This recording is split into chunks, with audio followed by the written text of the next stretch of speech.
Hi, this is Howard Chen, and right now I'm going to do the rebuttal for the con side of the IPOs and whether or not it makes sense. Um, in the previous con argument, there was talks about the cost of an IPO being inhibitive. Yes, the potential cost of an IPO can be very high. Um, while the cost can seem high based on a standalone basis, is it really a high cost in relation to the amount of money that is actually being raised? The average IPO costs roughly $3.5 million dollars to actually put on the market. For an example, the largest IPO was Agricultural Bank of China, which netted $22 billion dollars in their first week of doing an IPO. So if a company raises $22 billion dollars and it costs them $3.5 million dollars to raise, are the costs really that high in proportion? Not probably not. Increased disclosure, access to companies' financial records and SEC disclosures. Everybody's got access. Yeah, that's definitely true. But increased scrutiny leads to tighter handling of money and better financials. Ultimately, the goal of a company is to maximize the amount of profit that they make in a company. So maybe increased disclosure can be a positive thing. Control passed to the public shareholders.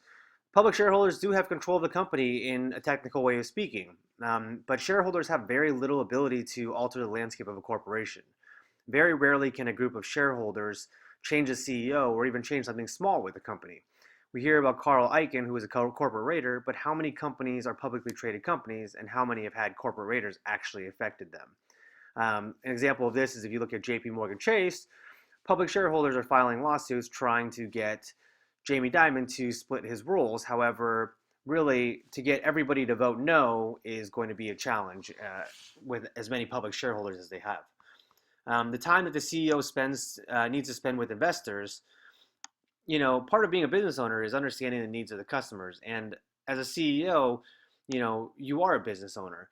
And ultimately, your customers are your shareholders and your investors who have put money into your business. Um, the other negative that was brought up, other con that was brought up was uncertainty. External factors such as the economy, technological advances, and volumes of the shares are not a guarantee. Absolutely, IPO is definitely a risk. You never know which way the stock is going to go.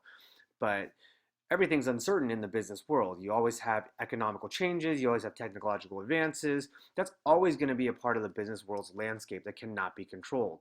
Um, that's something that you have to plan for as a business owner and as a company. And this is something that really, as an IPO, that is no different in that regards. So ultimately, the cons are there, but do the positives outweigh the cons?